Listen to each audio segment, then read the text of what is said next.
Welcome to the Bonito Guitar Channel. We're here with Colin from CSGuitars. Hello.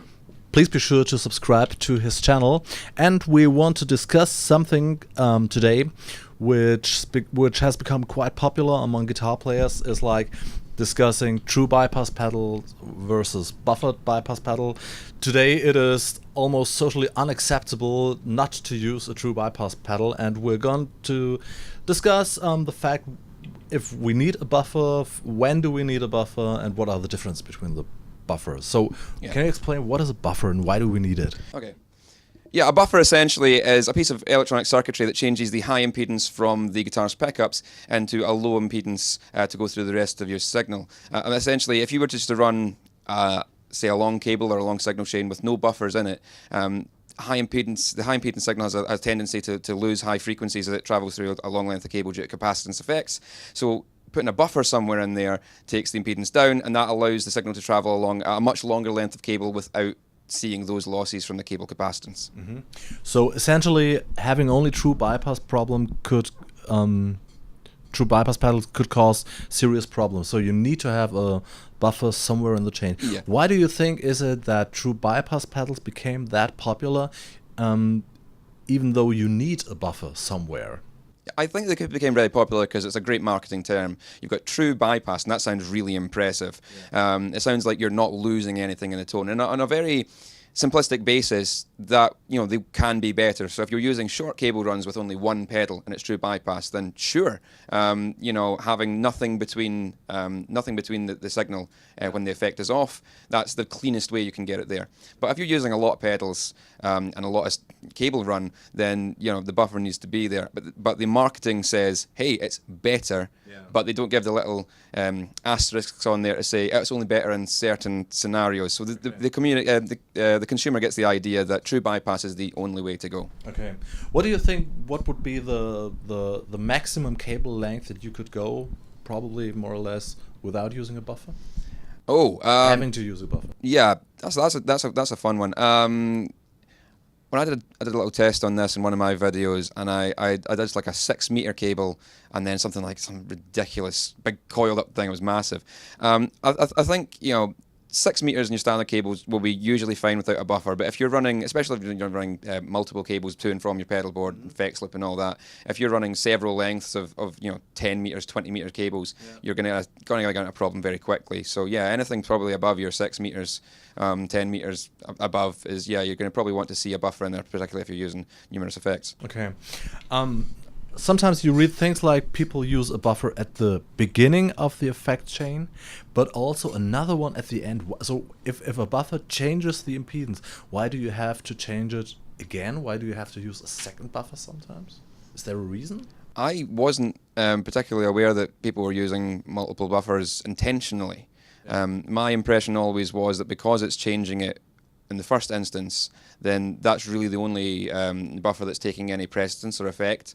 Yeah. So you shouldn't necessarily need to have another buffer going through, but there might be a reason that I'm not aware of why you would. Okay, but you would suggest placing the buffer at the beginning of the effects chain or at the end? As early as possible within the signal chain, because anything that comes before the buffer, you can get signal loss, but anything that comes after the buffer, you shouldn't see any loss. Yeah. So the closer you can get it to the guitar, probably the better. So the loss is something that adds on with every centimeter? Yes, essentially, yeah. If you've got your lengths of cable, you've always got the capacitance effects, but then if you're going through the pedals, you're getting different circuitry and different components, switches, and all those interconnects and all those connections, you can start to change things down the line. And even when it comes to patch cables, if you're using lots of different brands of patch cables, they've all got different different properties. The cables get slightly different capacitance or whatever, so you can start to move the impedance up and down in different ways. So it's kind of nice to get it down to a level, appropriate level before you start going through the rest of them. Okay. So here we prepared 3 scenarios. One is I'm using a 3 meter cable going in the dude, and then I have a 6 meter cable going out of the dude. The dude is a true bypass pedal, which means if it's not connected to electricity, the signal will go through it, so I can use it to make my cable a little bit longer. So the change of the impedance would only occur if I switch it on. Mm. And if I switch it off, I would have a signal chain without a buffer. Yeah. Right. Then the other thing is I have a separate buffer. I mean, there are many buffers available. Like we have the True Tone buffer. We have the Laylas are quite popular. We have the Bonafide by TC Electronic. Do you know some more buffers, pure buffer companies? I'm currently using a buffer by Crackwork, who are based out of Scotland, although the name doesn't imply so.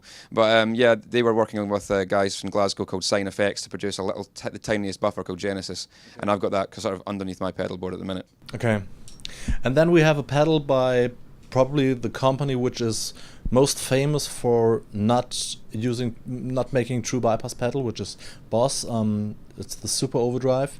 As far as I know, Boss uses in the history different kinds of buffers. I mean, it's not like it's the same buffer in every Boss pedal. No. And I know that some people say, I don't hear any difference between a really expensive buffer and the buffers you have on a Boss pedal. Some people say they hear a difference, so maybe this is also due to the fact that there are certain changes in the way they were built. Yeah.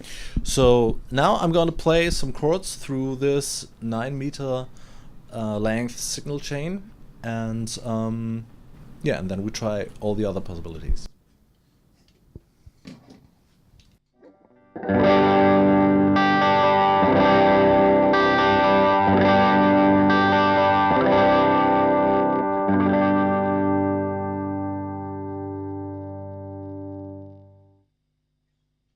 Did you hear something like that it's getting a bit muddy? Without a comparison, it's going to be difficult, but yeah, there's possibly just a lack of roll off and treble there. Okay, good. Now we put the buffer in between.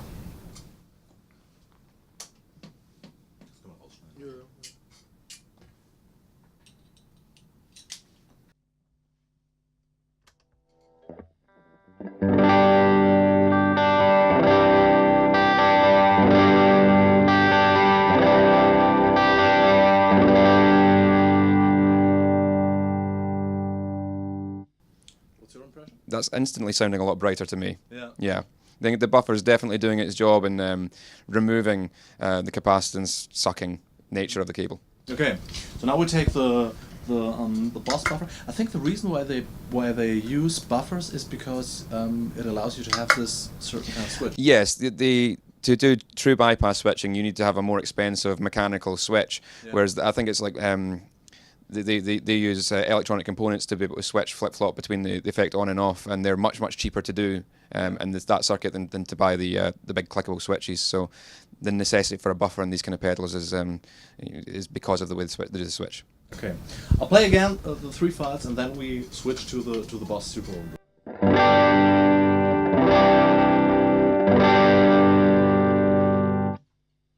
So now I'm using the Boss pedal, and this Boss pedal is even active even if the foot switch is not on, the pedal is not on, and if I would plug out the electricity, there wouldn't be any signal flowing.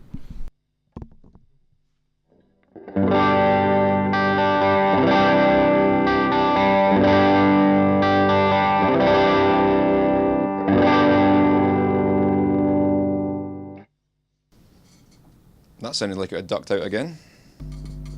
You heard a difference? I think I heard a difference. Between both? Between those two, yeah. What sounded better to you? I think this one sounded better. It had more treble to it. Okay, cool.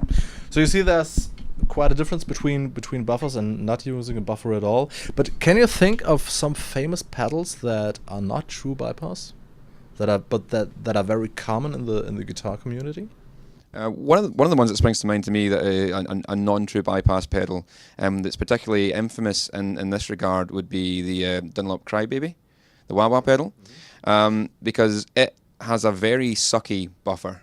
It does change things, and one of the most popular modifications for that wah pedal is to change it to true bypass, purely because the buffer doesn't really help the situation. Okay, would it also be possible to change the buffer to make to? Yeah, I suppose you could upgrade the buffer circuit and make it a better one, or to use it in conjunction with a better buffer.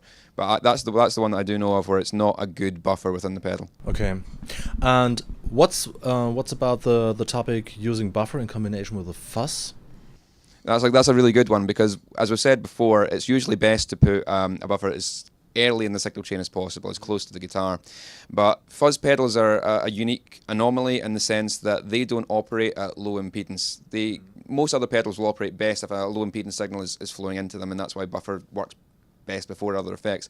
But fuzzies were developed to work straight from the guitar's high impedance pickups, and because of the nature of their circuitry, they tend to have some wild, bizarre, unpredictable nature if you feed them with a low impedance signal. So if you put a buffer before a fuzz, it can cause crazy problems. Okay. So Colin, thanks a lot for joining us, and see you soon. Bye.